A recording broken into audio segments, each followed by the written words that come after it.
I be on some shit that most hoes call trifling.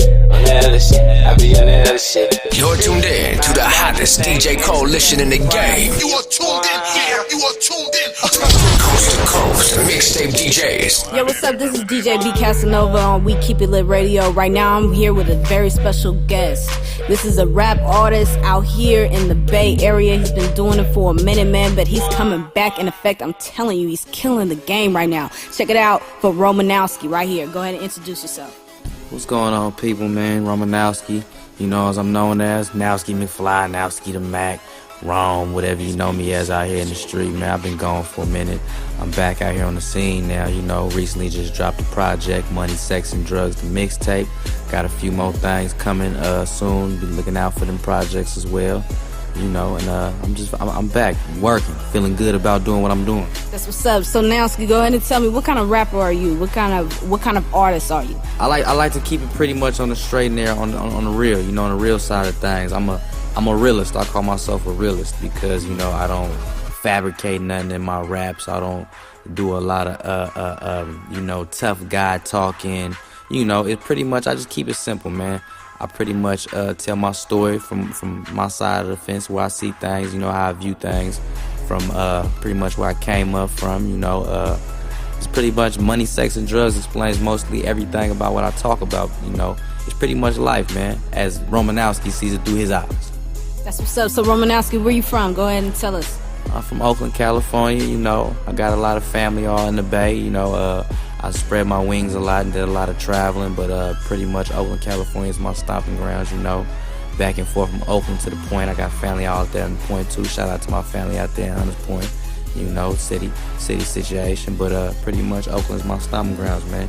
Came up right around there, 5th and East 18th in Funktown, so you know, pretty much everywhere in the town, I got a lot of love from everybody, you know. Okay, so how long you been rapping? I've been rapping forever.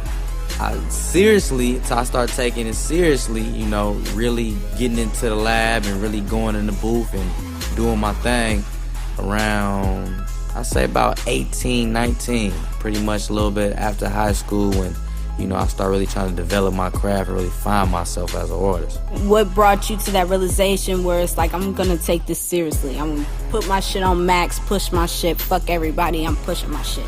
Well, what it was I had I was always up under them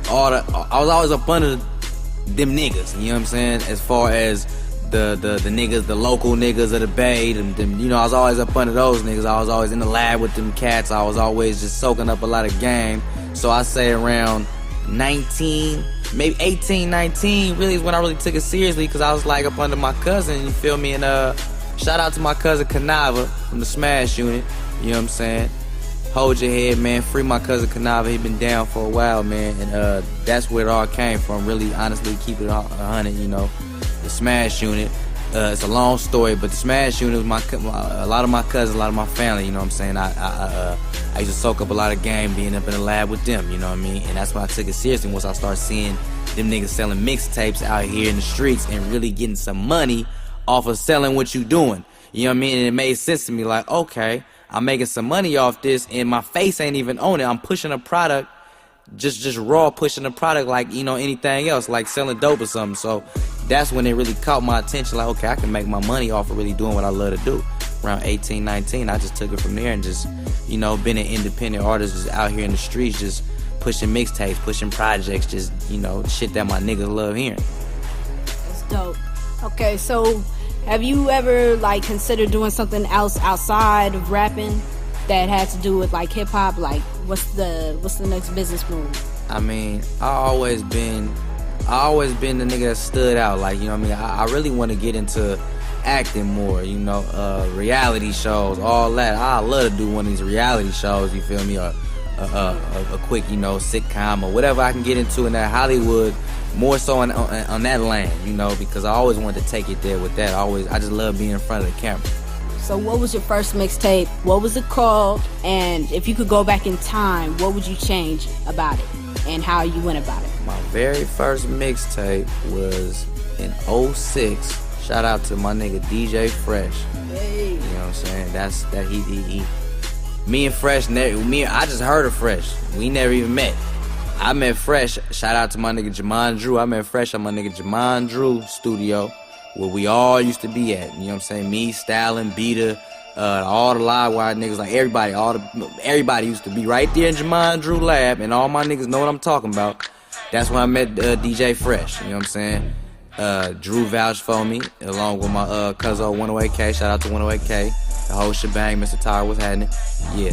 My nigga Drew vouched for me. I met Fresh. He heard some of my shit and it was on. We did. I finished up all the mix. I finished up my mixtape in jail. I sat down for about a month and a half and wrote down the concept of it.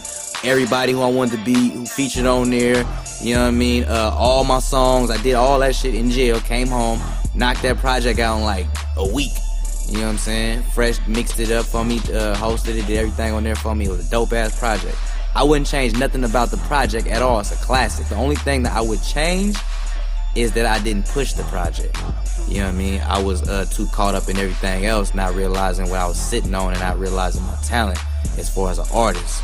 You know what I mean? And I should have really pushed that project because that's where it started at, you know what I mean? And after that, I had a Tonight Show with Fresh. We was, you know what I mean?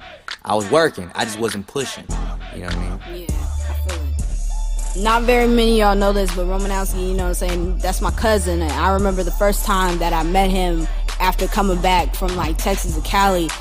I met you with Damien, and it was on Powell Street, and you were passing out your CDs and stuff like that. Because I know you was like really on your grind, hella tough, like being out there passing out the CDs, selling the CDs and stuff like that, just promotion. Because like what you're telling me from that story, it seems like you learned from that situation and then you totally flipped it and was like, I'm really on my promotion grind. Like a lot of people are afraid to stand outside and do that. Do you have any like pointers on how to do that, how to get people's attention with your music?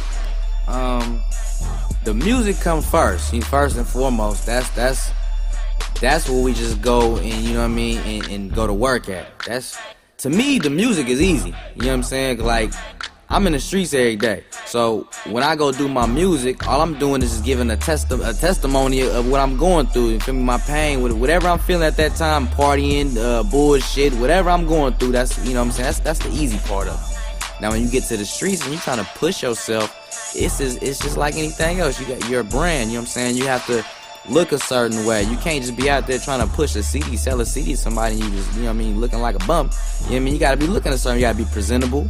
You can't be afraid to walk up to people and present yourself and present your product. If you have to be confident about what you're doing. You know what I mean? You have to be overconfident about what you're doing because people tough out here, especially in the Bay. Yeah. You know what I mean?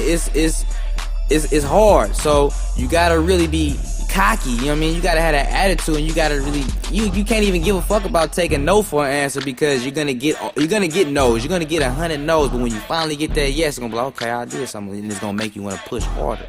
You know what I mean? And as an artist, I think that we got to dependent on, you know, this internet and everything else that we don't even go out to the streets anymore and push ourselves as artists anymore. We're too dependent on the promoters and everyone else to do that, you know, I'm hands-on with it. I'm everywhere. I'm gonna present my project to you. I'm gonna let you know I rap this and that, whatever. I'm proud to be an artist and do what I do because I know my shit dope. You know what I mean? Yeah. So my only advice to whoever now that's trying to you know, hop on the scene and be hands-on with the street first, because word of mouth is always the greatest way to promote yourself. That's never gonna die out.